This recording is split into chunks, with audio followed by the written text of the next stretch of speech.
continuing on with the forgiving challenge. We are in the book. It would be 2, 3, 4 today. Day 4 in the book, if you're following along there. And so we have that. And so we're just going to go through each week in this, and I have some questions for us. So one of the things we talked about in the sermon on Sunday was forgiveness. Was forgiveness, and I said that oftentimes we can have a harder time forgiving ourselves rather than others. So before we talk about that, I want to add another little question to it, and it can be a discussion here for a little bit. One thing I also said was that even though everyone knows that Jesus is about grace, Christians seem to be about judgment, and that's like a difference there. Do you agree with that or not? So the two things we're discussing is, do you think it's harder to forgive someone else than yourself, and do you think Christians are known for grace or judgment over there? So what do you guys think? I think to go along with forgiveness, it's easy to forgive somebody, but it's really hard to forget what happened.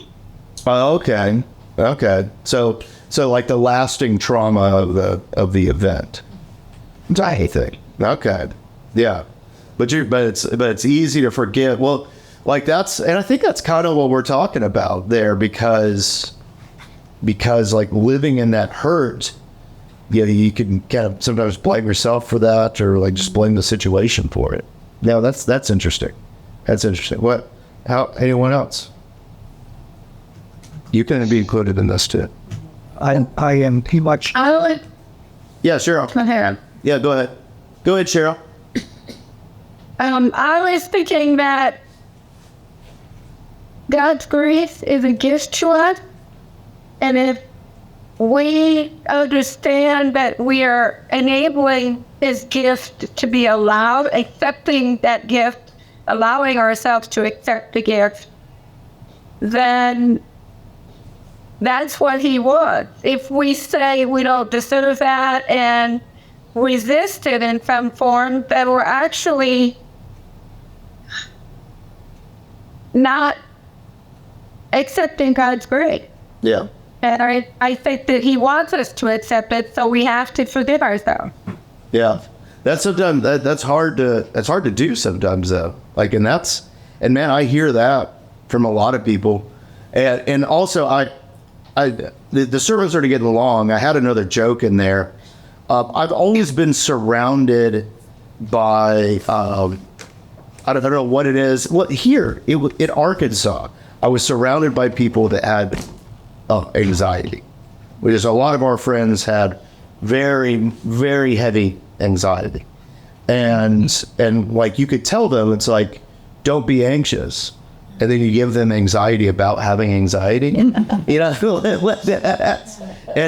that's one thing I think with the forgiveness stuff. Like it's these are things that we all know. Like, oh yeah, like I know that, but sometimes it's hard to live in. First of all, I think to be a Christian is a label in and of itself, and that's a two-way street. People put off on you certain expectations because you proclaim yourself as a Christian. And I made it to page 15. Don't judge me. I had a lot on my plate. There's no judgment. There's no judgment. I really had a lot on my plate. Judgment. And it says, Zach, I'm going to call him that. Yeah. He states, I believe it is the Christian's responsibility to take the first step in the direction towards reconciliation. So you be the person that extends the olive branch. If you feel that put off by something that someone else has done, whether it's directed towards you or to your friend, your child, your neighbor, or the world at large. Okay, yeah. So like trying to kind of what I hear you saying is kind of put some of the Christian principles in practice, and even if you don't really are 100% with them right now, Like that's a very common form of like, well, it's kind of like the practice makes perfect when you're thinking about like baseball and sports and stuff like that. Like that's, you know, if you start loving people, you may actually start loving people. Like, and that's the, here's the thing with this book. If Zach says something that you disagree with, like, you can disagree with it. Like, that's fine. I think it's not, all this stuff isn't perfect, but the reason why I like doing these things is A, I don't have to prepare as much for this thing. B, people like to do it. It's like a rallying thing and kind of coming off the summer. It's usually a good series to do with everyone. And again, and we try to hit the problem with preaching is, if you just hear messages from me from no other perspective at all, like I'm only going to be heard by a certain group of people, but someone may really be into this, you know, type of thing, and their life is kind of formed by it. So that's why I do it. It's like a change. Okay, what was it? Anyone else have anything to add to that? You've asked 2 questions. I did. One, I am much too new Okay. to be able to address Okay. what all Christians do. Well, but you see Christians walking around. I do. But I still hesitant to declare they're judgmental or they're forgiving. Because I'm trying to figure out myself. Yeah. In terms of, is it easier to forgive others? Once I matured and I understood the usefulness of forgiveness, it became an expedient to move things along. Oh. Now matured, what do you mean matured? Well, I must get precise. I was no longer a boy, and I understood how people interact. I understood the usefulness of forgiveness, the useful utility. It's interesting. It's interesting. No, I think it's like it was practical in my. Yeah. This is a whole different concept. Forgiveness. And so you're what I'm hearing you're saying is that it's easier to forgive the other person than yourself, or were you saying that? No, that's precisely right. To move whatever it is forward, forgive and get on. Yeah. And in terms of my own baggage, I'll be with it myself. Yeah. Yeah. And not to label someone once again as the thief or the child abuser or the person who had abortions or the drunk. But try to look at the whole person. And then also giving us that same grace too. That may have been. Yeah. You're confusing me. Forgiveness versus toleration. No. I'll tolerate your. Once again, that's it. For me, you just hit my button because sometimes I cannot say, "Oh, that's okay." I'm at that level. There is, for many, an ability to tolerate, but not necessarily to forgiving, as it were. Yeah. Yeah. It's sort of. Oh no, you're brutal water. No. This is all difficult things, and so we go through here together. So let's watch Zach's video that he's got on here. We'll watch that, and you guys online, tell me if the echo doesn't go away. Let me make sure that I have this ready to go. I do not. Now it's ready to go. And all right, so we will do this. We'll share screen like this, optimize for video, share, and here we go. Now this job in the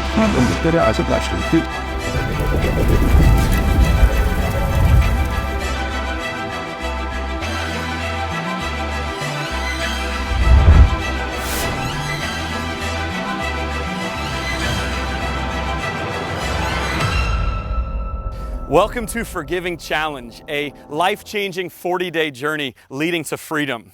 So many of us talk about freedom, we want freedom, and yet my fear is that many of us, even who follow after God, aren't really experiencing the freedom that Jesus has won for us. And so I'm so excited to journey with you on these 40 days as we find out and discover what freedom in Jesus is all about. Today we're starting here at Florida National Cemetery. This is a place that honors those who have fought for our freedom that we experience in this nation. And when I come to a place like this, it reminds me that there is a great cost to freedom. There's a great price to freedom.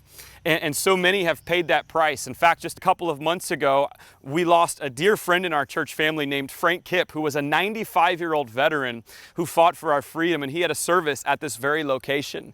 One of the amazing parts about Frank's story is he fought all the way back in World War II, even in the Battle of the Bulge in 1944. And during that battle, as he and his unit were sweeping mines, there was one that went off and tragically killed a lot of the people in his unit and left Frank with shrapnel in his body the rest of his life, earning him the nickname Buckshot Frank.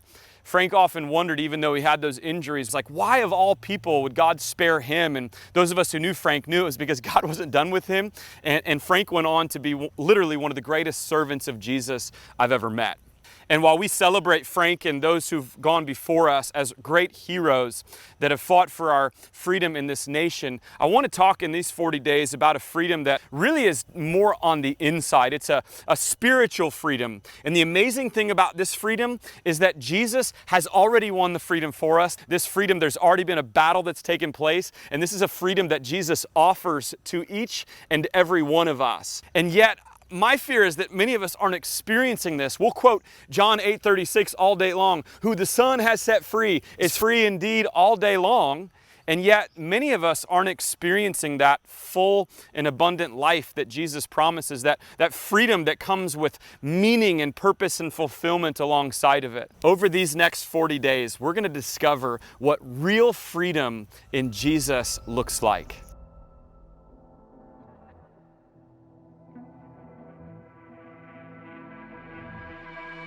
So as we journey into 40 days of freedom, it all starts with the idea that the same God of the universe that placed the stars and planets in the sky, that intimately thought and created you before you were even born, actually has forgiven you and loves you.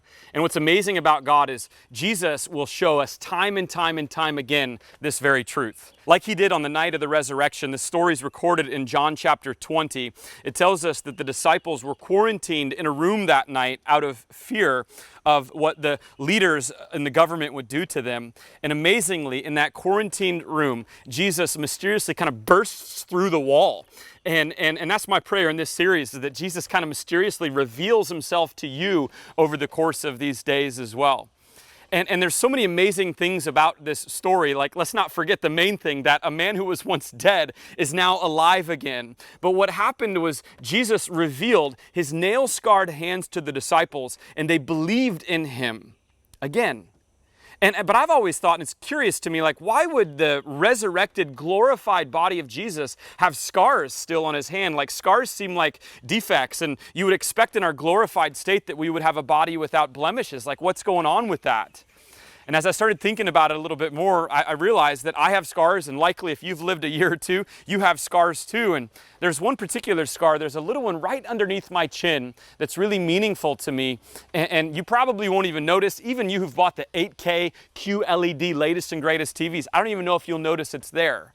But this one for me reminds me of July 31st, 2001. So it's 20 years ago in my story, and that for me was the summer between high school and college, and I was really trying to figure out what I was going to do in life. And what you don't know about my story is that up until that point, a few years ago, I really felt like God placed a call on my life to serve him in ministry and to become a pastor. And I would be a fourth generation Zender pastor. Except I kind of started to run from that, and I didn't really want to do that. And I really liked sports and broadcasting and journalism, and I loved the Cleveland Browns, and I thought maybe that's my dream job, working with the Browns. And now that I look back after the 20 years, thank you, God, for saving me from doing that. But hey, this is the year. And so as I was kind of trying to figure out what to do in life, As I was driving in on that day, July 31st, 2001, my family was at a reunion in Angola, Indiana, and I was with my older brother and two cousins. We'd just hit some golf balls on the driving range, and I was kind of blindly following somebody back to our rental home. And unfortunately, the person I was following ran a stop sign, and I didn't have time to catch it, and I also ran that stop sign. And I was blindsided by a pickup truck that hit me right in the driver's side door going 60 miles an hour. Immediately, my car spun out and went into the median, and I was knocked out of consciousness. The next 20, 30 minutes was really blurry for me, but I remember not being able to move, and then all of a sudden looking up, and this large machine called the Jaws of Life was there, ripping and prying the door open so they could get me out. And so they pulled me out, and they threw me onto a stretcher and rolled me into the ambulance, and we headed to the hospital. And all of that, I actually felt pretty good, and it turns out a couple of hours later they released me from the hospital, and there was only two things that I received that day. Number one, I received a ticket for running a stop sign. I'm like, man, I didn't even try to break the law. But number two, this little scar underneath my chin, probably from when I hit the airbag. But this scar represents for me a second chance, because it was that night that I got by my bedside and I kneeled and I thanked God for sparing my life, for giving me a second chance. And I vowed to God to do my able best, that with whatever life I had left, I would serve him. And while it hasn't always been perfect, I enrolled in pastoral ministry the very next week and spent 9 years of education before my dream of becoming a pastor finally came to fruition. And it's been such a blessing over the last decade to lead and pastor a church in Florida. But for me, this scar represents July 31st, 2001, the second chance that God gave to me. And so if that's what my scar means, as we enter back into the story of Jesus, why would Jesus have scars? Like, is there something God wants to tell us through the nail-scarred hands of Jesus?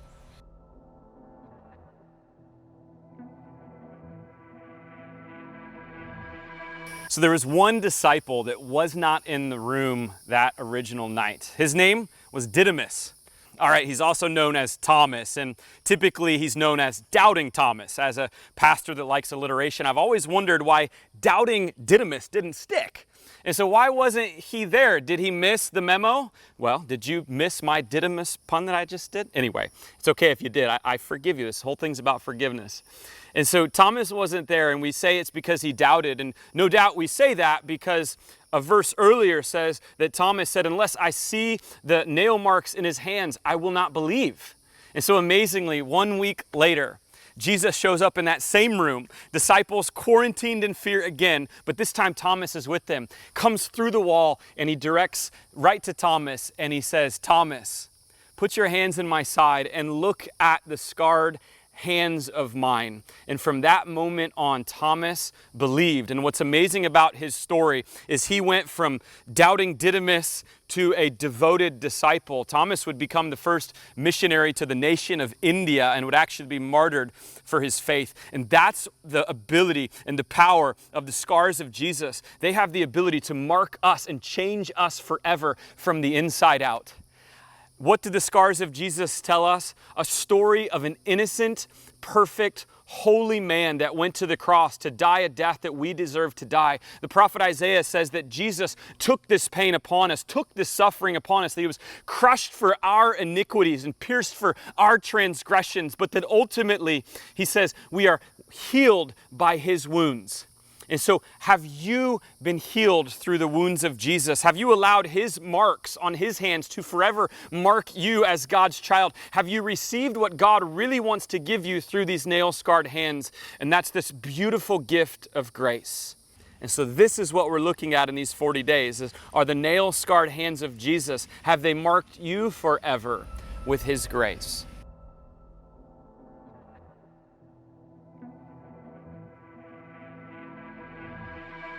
I'm so excited to journey these 40 days of forgiveness with you. I want to tell you two things that I think are going to shape the rest of the 40 days in the upcoming videos. And the first is this word scars. Not only is it going to be, I think, a powerful metaphor that we'll jump back into, but it's also going to form a really great acronym for us describing what I believe are the 5 phases of freedom. And so we're going to look at each letter in scars. And so it begins next video with sin. The fact that we all miss the mark. And it's not a question of if we will, but when we do, what do we do after we sin?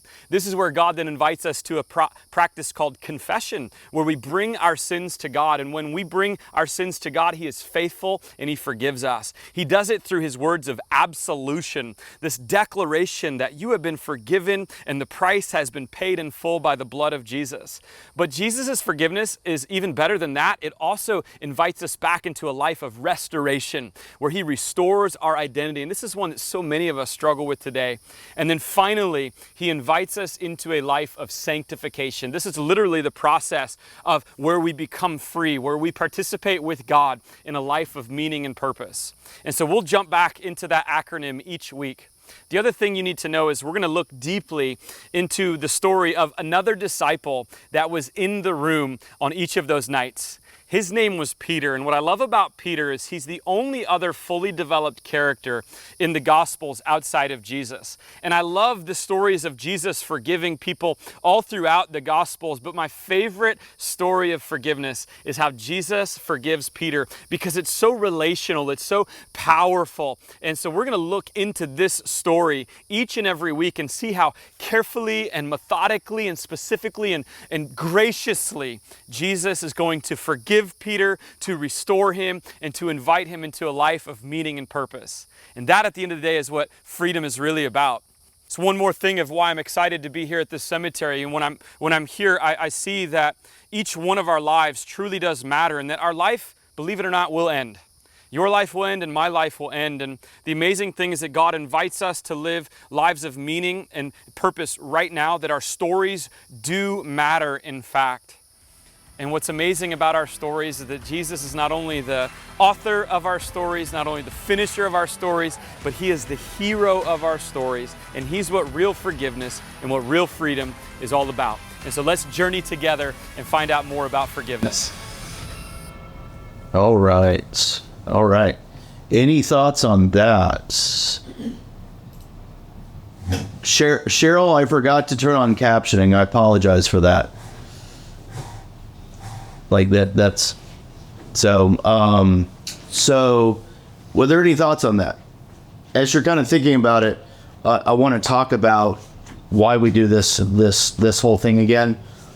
Usually when we do a canned sermon series that has small groups and stuff like that, we usually have to spend $300-400 for the curriculum and on all that stuff, because the creators need to get paid, and stuff like that. That's not how Zach does it. You buy the books. Everything else is free. So the videos, everything.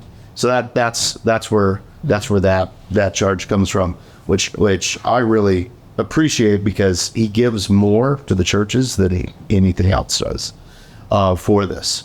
So were there any thoughts on the video before we read the Bible? I love, as he says, how knowing Jesus and understanding forgiveness heals us, helps us from the inside out. Yeah. And also, as we go farther into this, we're really going to get into the story of Peter, and he was talking about where we're going to get into next week, or this Sunday and following. And so often, the way we talk about forgiveness is it's wanting us to embody, it's wanting us to be Jesus. And the story of Peter, I'm destroying this week's sermon, by the way, right now. The story of Peter is one that Peter's storyline is for us to grab onto and see ourselves in Peter. And Jesus forgives Peter. And that's what this is all about, this whole thing. And so it's not asking us to stand in place of Jesus, but to stand in the place of Peter and to see that. And that's kind of where we're heading. So I want to read John chapter 20. As we read this, I want us to pay special attention to the story about doubting Thomas, which begins around verse 19 to the end. But I want to read the whole chapter so we can kind of get set up into the whole thing. Did you say 20?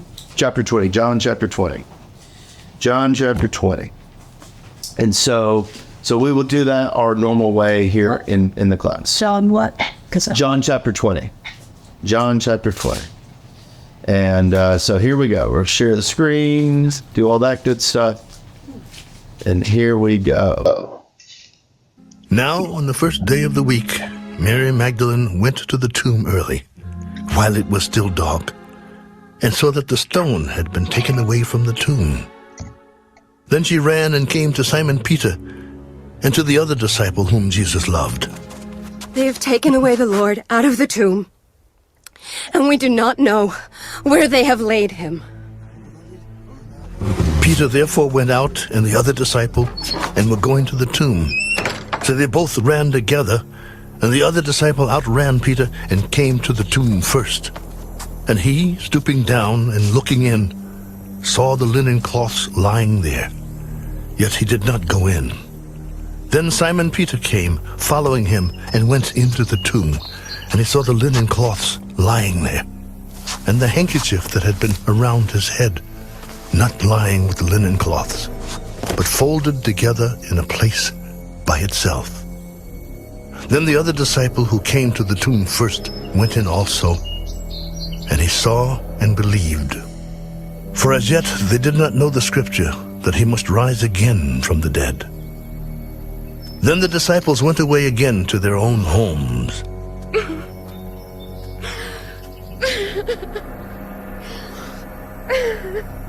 But Mary stood outside by the tomb, weeping. And as she wept, she stooped down and looked into the tomb. And she saw two angels in white sitting, one at the head and the other at the feet, where the body of Jesus had lain. Woman, why are you weeping?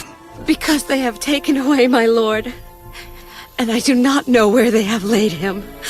Now, when she had said this, she turned around and saw Jesus standing there, and did not know that it was Jesus. Woman, why are you weeping? Whom are you seeking? She, supposing him to be the gardener, said to him, Sir, if you have carried him away, tell me where you have laid him, and I will take him away. Mary. She turned and said to him,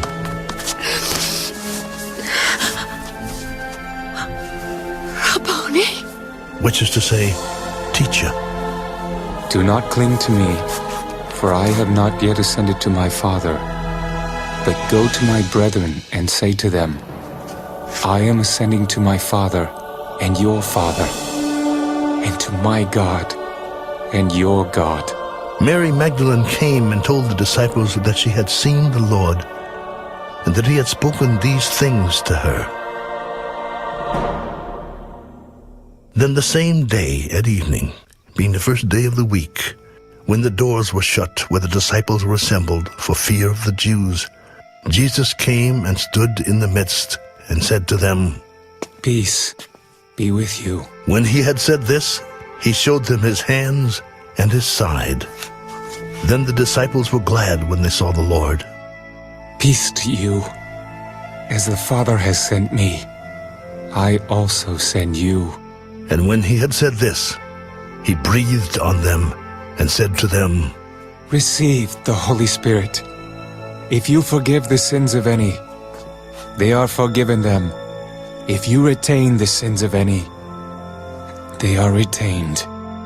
Now Thomas, called the twin, one of the 12, was not with them when Jesus came.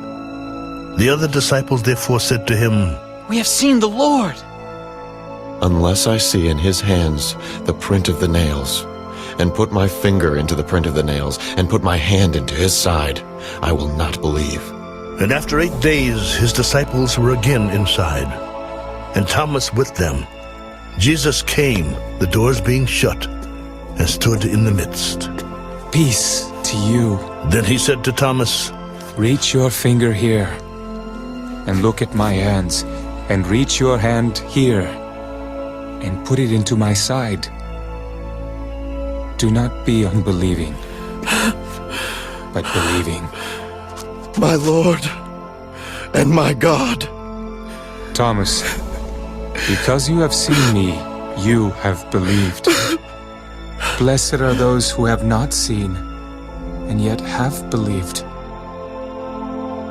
And truly Jesus did many other signs in the presence of his disciples, which are not written in this book. But these are written, that you may believe that Jesus is the Christ, the Son of God, and that believing you may have life in his name. Good. Right. Okay. All right. So I wanted to read the whole thing to give us context to what is going on in that story there.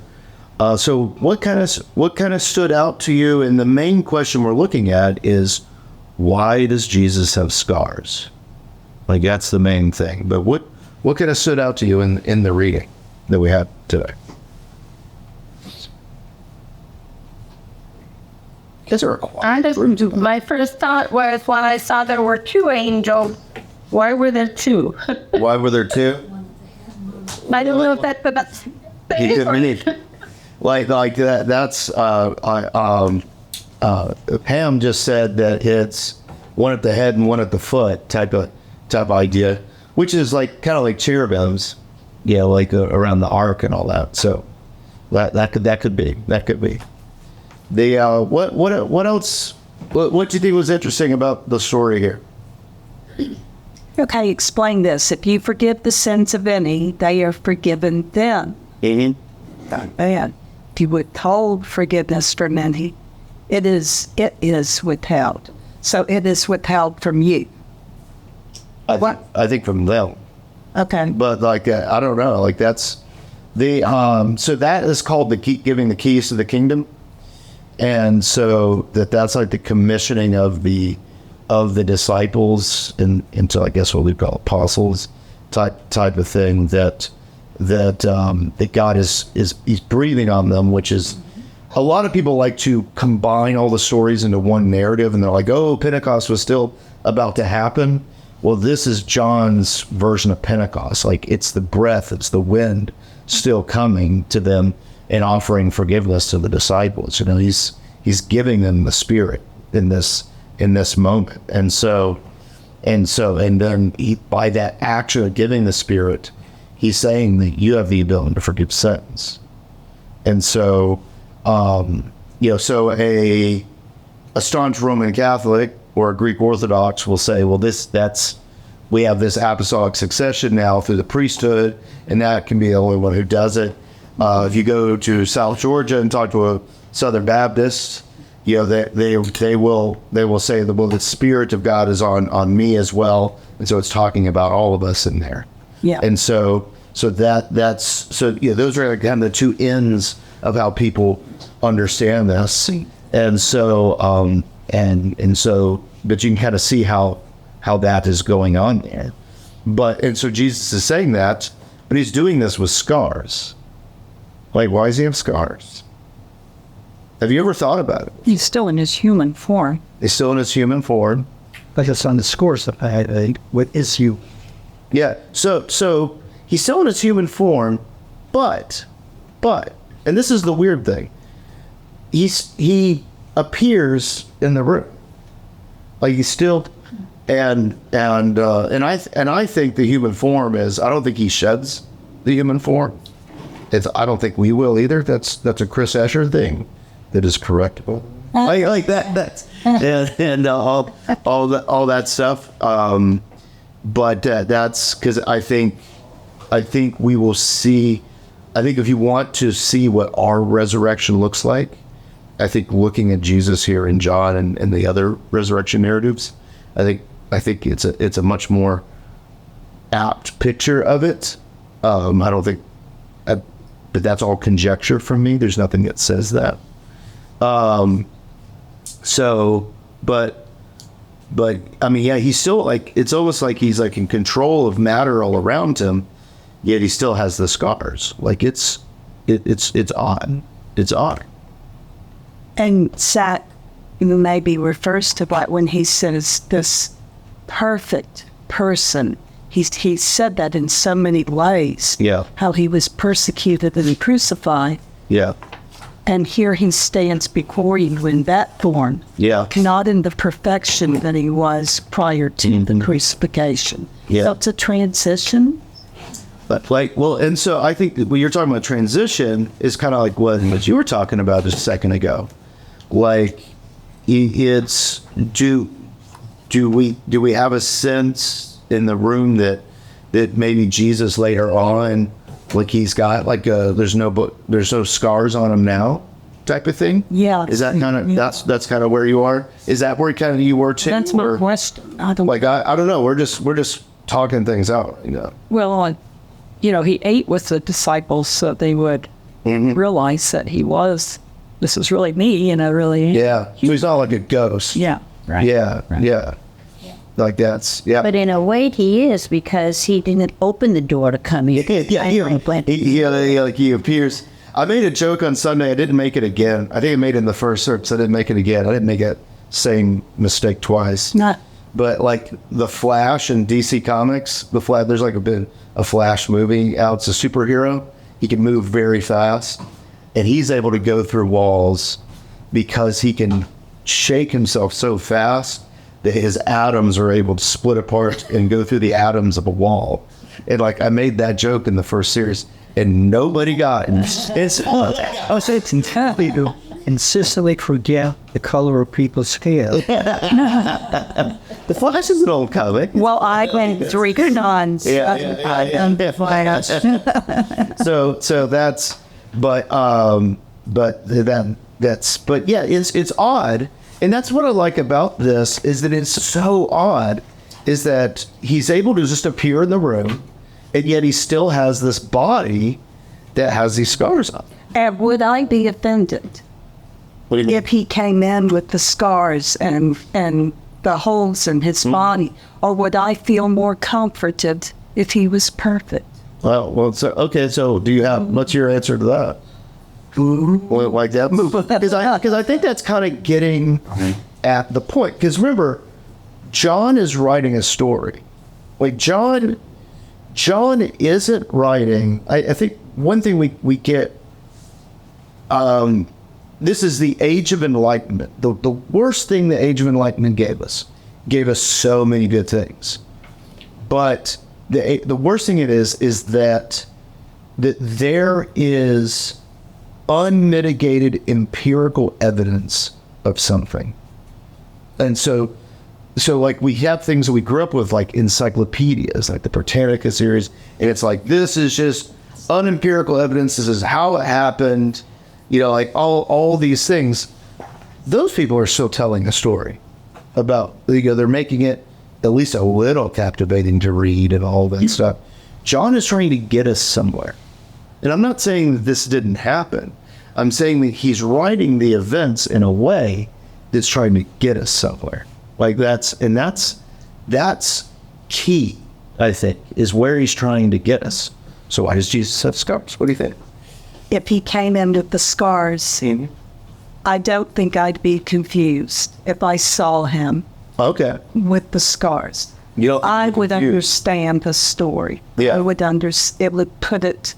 Whereas if he came in a perfect form, I'd be like, he's still man and God. We still man and God, yeah. Like how many things he got out of it too. Yeah. Start with. He also, before the crucifixion, he would appear places. Yeah. So, the divinity part and the man, the history that happened to him, that's the scars. It's a physical body, is a man needs. But yet, he is divine. He can come back to life. He can show up wherever he wants. He's like got full command of the creation. Like that's how I put it. Is that he's still got his body, but he's in full command of the creation. I mean, that full God idea. And then too, it says, so Mary Magdalene did not cling to me and honored. Yeah. That's an odd part of the story as well. That he needed to rise to his father. And then, of course, when it comes up to Thomas, then he lost touch of then on what happened in between there.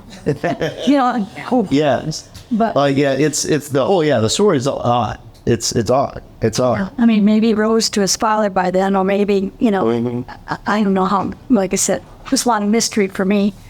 But I see him still in the two different aspects of his being. Okay. So you're keeping the two kind of a little distinct but kind of together. That's what you're... Yeah, he said this divine man. And obviously you're still, like somebody said, he's still in a physical form. If he's eating with people and he says, come in touch with me, obviously he's not just a visual spirit. I don't know. I see both aspects of him. Yeah. Is that intended that we're supposed to see both? I don't know. I have my inclination about what's going on, which is the correct one, which I'll get to in a sec. I don't know. That is the first look at what the triune is about. Yeah. It's all there. The triune? With the Trinity? Yeah. Okay, so God the Father. He arises, he was dead, he's alive, he arises, he's wounded, he's everything. Yeah. So you're saying the Father, Son, and Spirit are all right there in this one narrative. That's an interesting outlook. I hadn't thought of that. That's kind of what you're saying too. Like that's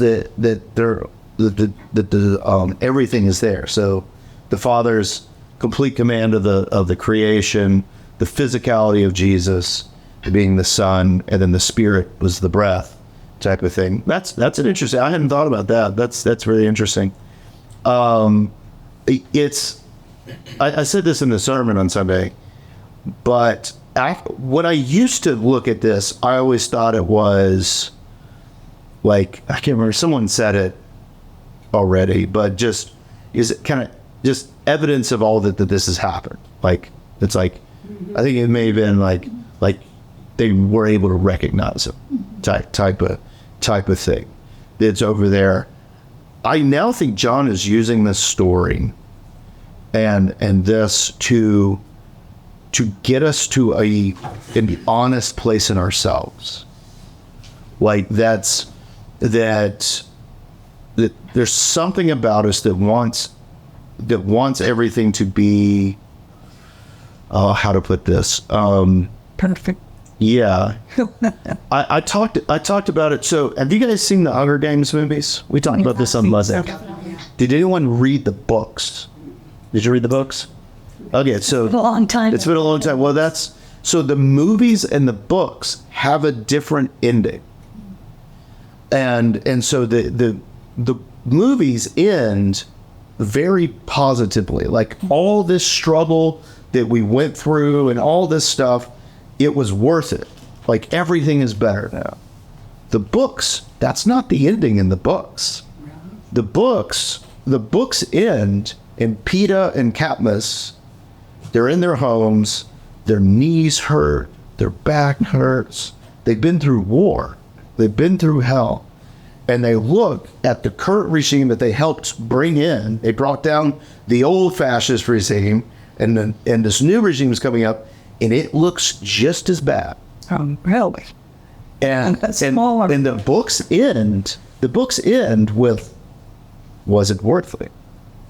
Huh. And that's the point. And I'm not saying that's how this is ending here, but I think it's getting us to a point of realization that a lot of times we want the story to end like how the movie does. Like, we went through all this struggle, and I'll fly away in glory, I'll fly away, like everything's going to be fine and all that stuff. But the truth of the matter is that a lot of Chris Escher, a lot of who I am, and my quirks and my oddities, and how come I'm the style friend I am, the style spouse I am, the type of, it is because of scarring that I've had in the past. It's you. And if I forgot all of that, would I forget who I am? That's what. And that's a difficult question. You know? So like what does it like? Obvious that Jesus is in control of the creation. He's able to just pour into a building, you know? But it's also this, like, the disciples are seeing their greatest hope, that the Messiah is back alive, but they're also staring at the sins of themselves in the scars on his hands and his sides. And he's basically saying, you guys are forgiven. Like, and that's a weird thing to say. Like, it's that in the resurrection, being confronted with some hurts and pains and all that stuff, and being able to say it's okay. And that's, I think, why we're talking about this forgiveness of things. And that's because the Gospel of John quickly goes into this, because this whole image right here, when I first heard Forgiving Challenge, I went, okay, Zach, it's gonna be 6 weeks on him. 6 weeks for the new you, to learn how to forgive others back. And then I looked at the image and read it. I went, that's not what he's talking about. Because I know this story. I know this story. And to destroy this story for you, you've teased during services and you're teasing it again. I am. This story, for you guys, I'll ruin it for you just for a second. Say nothing. You don't want me to say it? Do you know it already? What? You know it already. I don't either. Tell it in church. Tell it at church? Yeah. Oh, we're gonna get to hear all the things I want to know. Like that. It's God, when you there's else if you want. So when Peter comes up after this, I'm telling the man be secrets. It's all right. We're gonna get this. Not gonna ruin anything. When Peter comes up and Jesus, after the little fishing thing, there's a charcoal fire, and it specifically uses the word charcoal fire. That word is only used in one other place in the entire Bible. Charcoal fire. Where is that? Cheryl knows. Cheryl's been around long enough. I've preached about this in the past. Was it when Peter was next to the fire before Jesus? That's it. Yeah. That's it. Good job. 900 stars. Don't gloat about it. Go. It's when Peter's around in John, same book. In John is specifically pointing together, and think about when you walk into an old room and it smells like your grandmother's house. Yeah. Or you smell someone's cookies and they smell just like your aunt used to make, and all those memories flood in. Like, think about what that meant as Peter walks in there and he smells when he denied Jesus. And all those disciples, they all abandoned Jesus in John. Like, Peter's the one that's named. And we're going to get into this week in the sermon why Peter's named. But they're all named. And so all of a sudden Jesus is sitting there with scars. Like, and yet alive. Like that's a hard thing. Like, you're staring at your hurt and reminded of your hurt, but you also, I think what John is doing is he's taking us to our hurts, to our pains, to the places where we haven't lived up. And we're finding those places of scarring, or we're seeing the scars of Jesus meets us there, and that's where we start having healing. I think that's where John is taking us. Mm-hmm. I now think that's why Jesus has scars in that thing. And that's why Thomas is like, I got to see his scars. Like, he's saying, I got to see the real thing. I don't want any of this fake stuff. I don't want you guys to pull the wool over my eyes. I don't want you to see any of this stuff. And I think that's what it's about. And that's me being a little preachy there, but like that's, and you all of a sudden when you allow yourself to go there, you see there's a substance and a depth to it that I never allowed it to have depth in the past. You know, I don't know. Does anyone have any thoughts about that? I'm impressed by the severity of Thomas's doubting. It's harsh. Yeah. Show me or I'm out. Then it was for a follower of Christ. He brought a lot of doubt. And forgive the pun. Yeah. But the words he chose is what purposely me. Well, he perhaps articulated what many people would think. Come on, show me. Yeah. And he did. Got show. Well, and I think you could see his words. I think that many people is a good example because of what Jesus says after he has Thomas look at his wounds. He's like, "Blessed are you who have seen and believed." But those who haven't, and it's almost like this. We're meant to step into that Thomas role, and see and believe type of thing. And so like that's and as I was kind of getting ready for this last Sunday here, I was just like, oh my goodness, like that's like, I don't know if I'd want to get rid of my scars because my scars have made me who I am. I wouldn't be anywhere like, so I was homeschooled growing up. This is my view of homeschooling. It's weaponized pride is homeschooling. and when weaponized pride. And I was such a jerk. I still am.